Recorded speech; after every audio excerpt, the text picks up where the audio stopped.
हरे कृष्णा। भीष्म जी कहते हैं, राजन, व्याध ने उन दोनों पक्षियों को दिव्य रूप धारण करके विमान पर बैठे और आकाश से स्वर्ग जाते हुए देखा। उन दिव्य दंपत्ति को देखकर व्याध उनकी उस सद्गति के विषय में विचार करने लगा। वह सोचने लगा, मैं भी इसी प्रकार तपस्या करके परम गति को प्राप्त होऊंगा। ऐसा अपनी बुद्धि के द्वारा निश्चय करके पक्षियों द्वारा जीवन निर्वाह करने वाला वह बहेलिया वहां से महाप्रस्थान के पथ का आश्रय लेकर चल दिया। उसने सब प्रकार की चेष्टा त्याग दी, वायु पीकर रहने लगा। स्वर्ग की अभिलाषा से अन्य सब वस्तुओं की ओर से उसने ममता हटा ली। आगे जाकर उसने एक विस्तृत एवं मनोरम सरोवर देखा जो कमल समूहों से सुशोभित हो रहा था। नाना प्रकार के जल पक्षी उसमें कलरव कर रहे थे। वह तालाब शीतल जल से भरा था और अन्य सुखद जान पड़ता था। राजन, कोई मनुष्य कितनी ही प्यास से पीड़ित क्यों ना हो, निसंदेह उस सरोवर के दर्शन मात्र से वह तृप्त हो सकता है। इधर ये व्याध उपवास के कारण अत्यंत दुर्बल हो गया था, तो भी उधर दृष्टिपात किए बिना ही बड़े हर्ष के साथ हिंसक जंतुओं से भरे हुए वन में प्रवेश कर गया। महान लक्ष्य पर पहुंचने का निश्चय करके बहेलिया उस वन में घुसा। घुसते ही कटीली झाड़ियों में फंस गया। कांटों ने उसका सारा शरीर लहूलुहान कर दिया।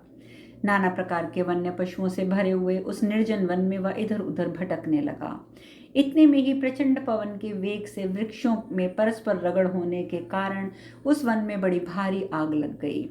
आग की बड़ी बड़ी लपटें ऊपर को उठने लगी। प्रलय काल की संवर्तक अग्नि के समान प्रज्वलित और कुपित हुए अग्निदेव लता डालियों वृक्षों से व्याप्त हुए उस वन को दग्ध करने लगे।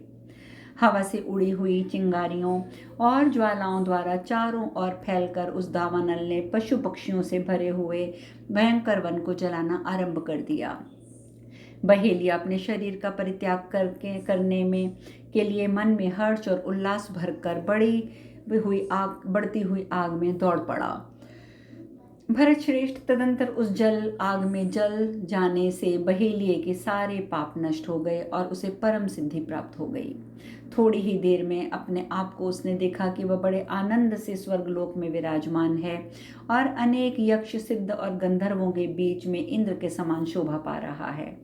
इस प्रकार वह धर्मात्मा कबूतर, पतिव्रता, कपोती और बहेलिया तीनों साथ साथ अपने पुण्य कर्म के बल में स्वर्गलोक जा पहुंचे। इसी प्रकार जो अपने पति का अनुसरण करती है वह कपोती के समान शीघ्र ही स्वर्गलोक में स्थित होकर अपने तेज से प्रकाशित होती है। ये प्राचीन वृतांत परशुराम जी ने मुचुकुंद को सुनाया था। बिल्कुल ठीक ऐसा ही है। बहेलिया और महात्मा कबूतर को उनके पुण्य कर्म के प्रभाव से धर्मात्माओं की गति प्राप्त हुई। जो मनुष्य इस प्रसंग को प्रतिदिन सुनता और जो इसका वर्णन करता है, उन दोनों को मन से ही प्रमाद जनित अशुभ की प्राप्ति नहीं होती है। धर्मात्माओं में श्रेष्ठ युधिष्ठिर, ये शरणागत का पालन करने वाला महान धर्म है। ऐसा करने से गोवध करने वाले पुरुषों के पाप का भी प्रायश्चित हो जाता है। जो शरणागत का वध करता है उसको कभी इस पाप से छुटकारा नहीं मिलता। इस पाप नाशक पुण्यमय इतिहास को सुन लेने पर मनुष्य कभी दुर्गति में नहीं पड़ता, उसे स्वर्गलोक की प्राप्ति होती है। इस प्रकार शांति पर्व के अंतर्गत आपद धर्म पर्व में व्याध का स्वर्गलोक में गमन विषयक 149वां अध्याय पूर्ण हुआ। युधिष्ठिर महाराज ने पूछा, भरत श्रेष्ठ, यदि कोई पुरुष अनजान में किसी तरह का पाप कर्म बैठे तो वह किस प्रकार मुक्त हो सकता है, मुझे ये भी बताइए। भीष्म जी कहते हैं, राजन, इस विषय में ऋषियों द्वारा प्रशंसित एक प्राचीन प्रसंग और उपदेश तुम्हें सुनाऊंगा, जिसे सुन शुनक वंशी विप्र प्रवर इंदोत्त ने राजा जन्मेजय से कहा था। पूर्व काल में परीक्षित के पुत्र राजा जन्मेजय बड़े पराक्रमी थे, परंतु उन्हें बिना जाने ही ब्रह्म हत्या का पाप लग गया। इस बात को जानकर पुरोहित सहित सभी ब्राह्मणों ने जन्मेजय का त्याग कर दिया। राजा चिंता से दिन रात जलते हुए वन में चले गए। प्रजा ने भी उन्हें गद्दी से उतार दिया था, अतः वह वन में रहकर महान पुण्य कर्म करने लगे। दुख से दग्ध होते हुए वे दीर्घ काल तक तपस्या में लगे रहे। राजा ने सारी पृथ्वी के प्रत्येक देश में घूम घूम कर बहुतेरे ब्राह्मणों से ब्रह्म हत्या निवारण के उपाय पूछे। राजन, यहाँ जो मैं इतिहास बता रहा हूँ वह धर्म की वृद्धि करने वाला है। राजा जनमेजय अपने पाप कर्म से दग्ध होते और वन में विचरते हुए कठोर व्रत का पालन करने वाले शुनक वंशी इंद्रोक्त मुनि के पास जा पहुंचे। वहां जाकर उन्होंने मुनि के दोनों पैर पकड़ लिए और उन्हें धीरे धीरे दबाने लगे। ऋषि ने वहां राजा को इस समय उनकी देखा तो उनकी निंदा की। वे कहने लगे, अरे तू तो महान पापाचारी और ब्रह्म हत्यारा है, यहाँ कैसे आया? हम लोगों से तेरा क्या काम? तुझे मुझे किसी तरह छूना मत, जा जा, तेरा यहाँ ठहरना हम लोगों को अच्छा नहीं लगेगा। तुमसे रुधिर की गंध निकलती है, तेरा दर्शन वैसा ही है जैसे मुर्दे को देखना। तू देखने में मंगलमय है परंतु है अमंगल रूप। वास्तव में तू मर चुका है परंतु जीवित की भांति घूम रहा है। तू ब्राह्मण की मृत्यु का कारण बना है, तू अशुद्ध है। राजन, तेरा जीवन व्यर्थ और अत्यंत क्लेशमय है। तू पाप के लिए पैदा हुआ है, खोटे कर्म के लिए तेरा जन्म हुआ है। माता पिता तपस्या, देव पूजा, नमस्कार, सहनशीलता और क्षमा आदि के द्वारा पुत्र प्राप्त करना चाहते हैं और प्राप्त हुए पुत्रों से परम कल्याण पाने की इच्छा रखते हैं, परंतु तेरे कारण तेरे पितरों का ये समुदाय नरक में पड़ गया है। तू आंख उठाकर उनकी दशा देख ले। जिनकी पूजा करने वाले लोग स्वर्ग, आयु, यश और संतान प्राप्त करते हैं, उन्हीं ब्राह्मणों से तू सदा द्वेष रखता है। तेरा जीवन व्यर्थ है। इस लोक को छोड़ने के बाद तू अपने पाप कर्म के फलस्वरूप अनंत वर्षों तक नीचा सिर किए नरक में पड़ा रहेगा। वहां लोहे के समान चोंच वाले गीद और मोर तुझे चोंच नोच नोच कर पीड़ा देते रहेंगे। तू जो ये समझता है कि लोक में पाप का फल नहीं मिलता, परलोक में तो इस परलोक का अस्तित्व कहाँ है, सो इस धारणा के विपरीत यमलोक में जाने पर यमराज के दूत तुझे इन सारी बातों की याद दिला देंगे। यहाँ पर इस प्रकार श्री महाभारत शांति पर्व के अंतर्गत आपद धर्म पर्व में इंदोत्तर और परीक्षित का संवाद विषयक 150वां अध्याय पूरा हुआ। एक चीज़ मैं यहाँ पे आपको स्पष्ट करना चाहूँगी कि ये जिन परीक्षित महाराज और जन्मे जी की जन्मे जी महाराज की जो मैं आपको कथा बता रही हूँ इस समय, ये परीक्षित और जन्मे जी जो हैं ये अर्जुन के पौत्र और प्रपौत्र नहीं हैं। आप जानते हैं कि अर्जुन के सुपुत्र जो हैं अभिमन्यु के पुत्र होंगे आगे चल के परीक्षित, और परीक्षित जी के फिर पुत्र होंगे जन्मेजय। परंतु ये जो हम जन्मे जी की बात कर रहे हैं ये अर्जुन के पौत्र और प्रपौत्र नहीं हैं, तो आप कंफ्यूज मत होइएगा। भीष्म जी कहते हैं, राजन, मुनि प्रवर इंदोत्त के ऐसा कहने पर जन्मे जी ने उन्हें इस प्रकार उत्तर दिया, मुने, मैं घृणा और तिरस्कार के योग्य हूँ इसीलिए आप मेरा तिरस्कार करते हैं। मैं निंदा का पात्र हूँ इसलिए आप मेरी निंदा करते हैं। मैं धिक्कारने और दुत्कारने के योग्य हूँ इसलिए अपनी ओर से मुझे, आपकी ओर से मुझे दुत्कार मिल रहा है। मैं आपको प्रसन्न करना चाहता हूँ। ये सारा पाप मुझ में मौजूद है, अतः मैं चिंता से उसी प्रकार जल रहा हूँ मानो किसी ने मुझे आग के भीतर रख दिया हो। अपने कुकर्मों को याद करके मेरा मन स्वतः प्रसन्न नहीं हो रहा है। निश्चय ही मुझे यमराज से भी घोर भय प्राप्त होने वाला है। यह बात मेरे हृदय में कांटे की भांति चुभ रही है। अपने हृदय से इसको निकालने के बिना मैं जीवित कैसे रह सकूंगा। अतः शौनक जी, आप समस्त क्रोध को त्याग कर मुझे उद्धार का उपाय बताइए। मैं ब्राह्मणों का भक्त रहा हूँ, इसलिए इस समय पुनः आपसे निवेदन करता हूँ कि मेरे इस कुल का कुछ भाग अवश्य शेष रहना चाहिए। समूचे कुल का पराभाव और विनाश नहीं होना चाहिए। ब्राह्मणों के शाप दे देने पर हमारे कुल में कुछ भी शेष नहीं रह जाएगा। इस प्रकार आप लोगों की दया से हम जैसे दुखी मनुष्यों की रक्षा हो सकती है, सो हमारी रक्षा कीजिए। जो क्षत्रिय अपने पाप के कारण यज्ञ के अधिकार से वंचित हो जाते हैं वे पुलिंदों और शबरों के समान नरकों में पड़े रहते हैं, किसी प्रकार परलोक में उत्तम गति को प्राप्त नहीं होते हैं। ब्राह्मण शौनक, आप विद्वान हैं, मैं मूर्ख हूँ। आप मेरी बल बुद्धि पर ध्यान ना दें। जैसे पिता पुत्र पर संभावता संतुष्ट होता है उसी प्रकार मुझ पर प्रसन्न हो जाइए। शौनक ने कहा, यदि अज्ञानी मनुष्य अयुक्त कार्य भी कर बैठे तो इसमें आश्चर्य की क्या बात है। अतः इस रहस्य को जानने वाले बुद्धिमान पुरुष को चाहिए कि वह प्राणियों पर क्रोध ना करे। जो विशुद्ध बुद्धि की अट्टालिका पर चढ़कर स्वयं शोक से रहित होकर दूसरे दुखी मनुष्यों के लिए शोक करता है, वह अपने ज्ञान बल से सब कुछ उसी प्रकार जान लेता है जैसे पर्वत की चोटी पर खड़ा हुआ मनुष्य उस पर्वत के आसपास की भूमि पर रहने वाले सब लोगों को देखता रहता है। जो प्राचीन श्रेष्ठ पुरुषों से विरक्त हो, उनके दृष्टिपथ से दूर रहता है और उनके द्वारा धिक्कारने पर प्राप्त होता है, उसे ज्ञान की उपलब्धि नहीं होती है और ऐसे पुरुष के लिए दूसरे लोग आश्चर्य भी करते हैं। तुम्हें ब्राह्मण की शक्ति का ज्ञान है, वेदों और शास्त्रों के जो उनकी महान महिमा उपलब्ध होती है उसका भी पता है। अतः तुम शांतिपूर्वक ऐसा प्रयत्न करो जिससे ब्राह्मण जाति तुम्हें शरण दे सके। तात क्रोध रहित ब्राह्मणों की सेवा के लिए जो कुछ किया जा सकता है वह पारलौकिक लाभ का ही हेतु होता है। अथवा यदि तुम्हें पाप के लिए पश्चाताप होता है तो तुम निरंतर धर्म पर ही दृष्टि रखो। जन्मेजय ने कहा, शानक, मुझे अपने पाप के कारण बहुत पश्चाताप हो रहा है, अतः मैं धर्म को कभी लोप नहीं होने दूंगा।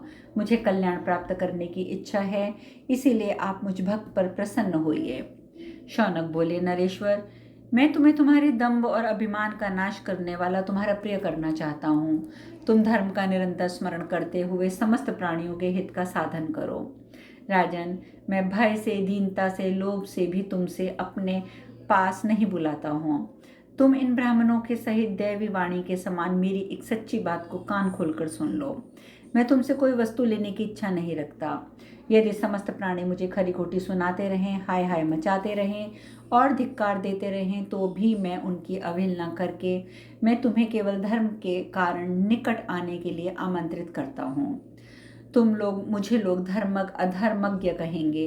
मेरे हितैषी सुहृदय हो सकता है कि मुझे त्याग देंगे और तुम्हें धर्मोपदेश देने की बात सुनकर मेरे सुहृदय मुझ पर अत्यंत रोष से जल भी उठेंगे। तात, जैसे कोई महाज्ञानी पुरुष ही मेरे अभिप्राय को यथार्थ रूप समझ सकेंगे। ब्राह्मणों के प्रति भलाई करने के लिए ये मेरी सारी चेष्टा है, अतः तुम इसे अच्छी तरह जान लो। ब्राह्मण लोग मेरे कारण जैसे ही सकुशल रहें वैसा ही प्रयत्न तुम करो। नरेश्वर, तुम मेरे सामने ये प्रतिज्ञा करो कि अब मैं ब्राह्मणों से कभी द्रोह नहीं करूँगा। जन्मेजय ने कहा, विप्रवर, मैं आपके दोनों चरण छूकर शपथ लेता हूँ कि मन, वाणी और क्रिया द्वारा कभी ब्राह्मणों का विद्रोह नहीं करूँगा। इस प्रकार शांति पर्व के अंतर्गत आपद धर्म में इंद्रोत और परीक्षित का संवाद विषय के 191वां अध्याय पूर्ण हुआ। शौनक कहते हैं, राजन, तुमने ऐसी प्रतिज्ञा की है जिससे जान पड़ता है कि तुम्हारा मन पाप की ओर से निवृत्त हो गया है। इसलिए मैं तुम्हें धर्म का उपदेश करूंगा, क्योंकि तुम श्री संपन्न, महाबलवान और संतुष्ट चित्त हो, साथ ही स्वयं धर्म पर दृष्टि रखते हो।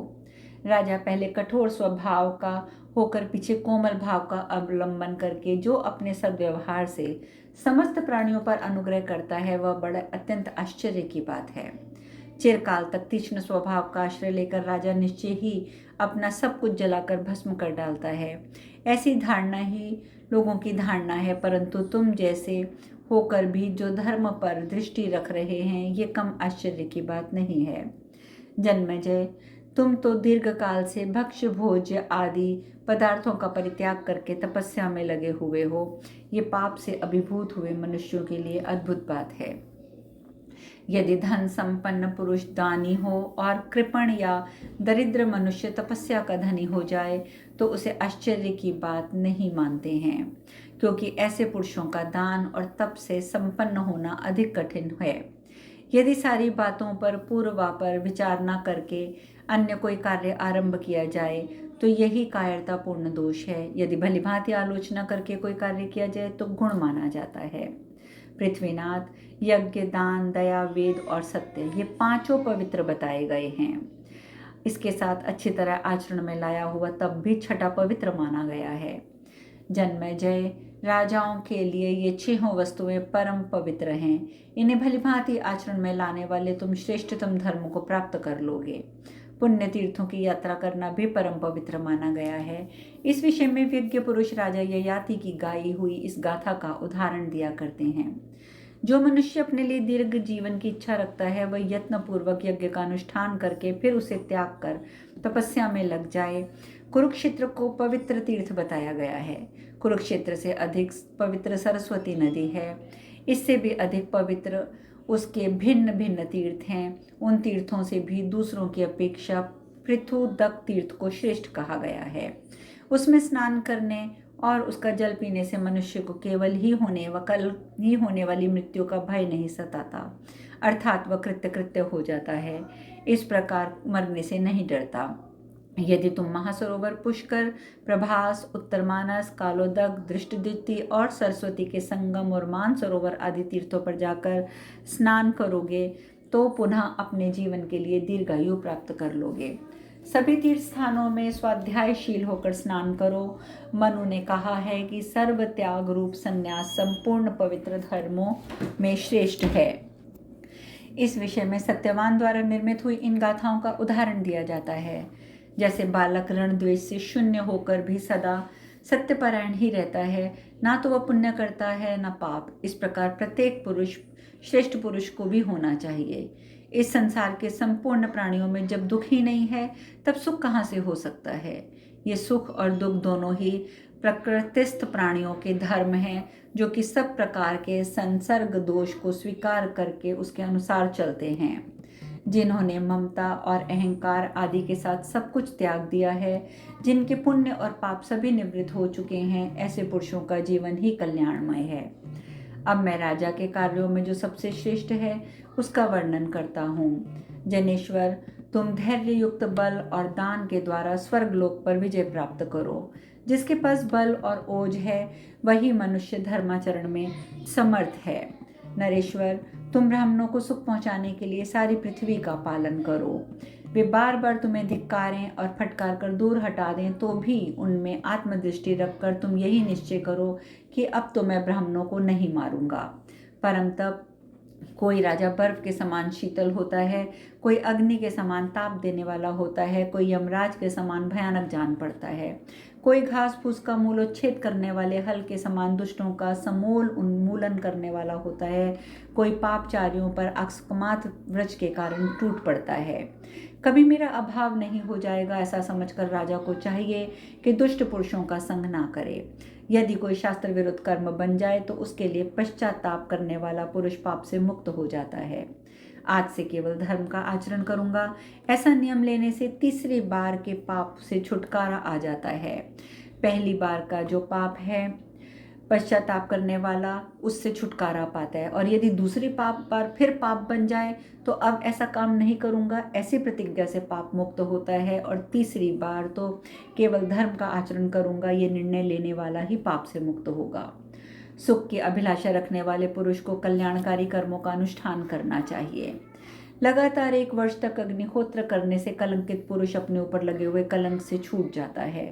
3 वर्षों तक अग्नि की उपासना करने से भ्रूण हत्यारा भी पाप मुक्त हो जाता है। महासरोवर, पुष्कर, प्रभास तीर्थ और मानसरोवर आदि के तीर्थों में 100 योजन तक की पैदल यात्रा करने वाला भी भ्रूण हत्या के पाप से छुटकारा पा लेता है। प्राणियों की हत्या करने वाला मनुष्य जितने प्राणियों का वध करता है उसी जाति के उतने ही प्राणियों को मृत्यु से छुटकारा दिला दे, अर्थात उनको मरने की संकट से छुड़ा दे, तो उसकी हत्या का पाप मुक्त हो जाता है। यदि मनुष्य 3 बार अघर्घोषण करके जप करते हुए जल में गोता लगावे तो उसे अश्वमेध अवृथांस यज्ञ स्नान करने का फल मिलता है, ऐसा मनु जी कहते हैं। वह अघर्षमण मंत्र का जप करने वाला मनुष्य शीघ्र ही अपने सारे पापों को दूर कर देता है। सब प्राणी जड़ और मूल के मुख के समान उस पर प्रसन्न हो जाते हैं। अब शेष कथा कल। हरे कृष्णा।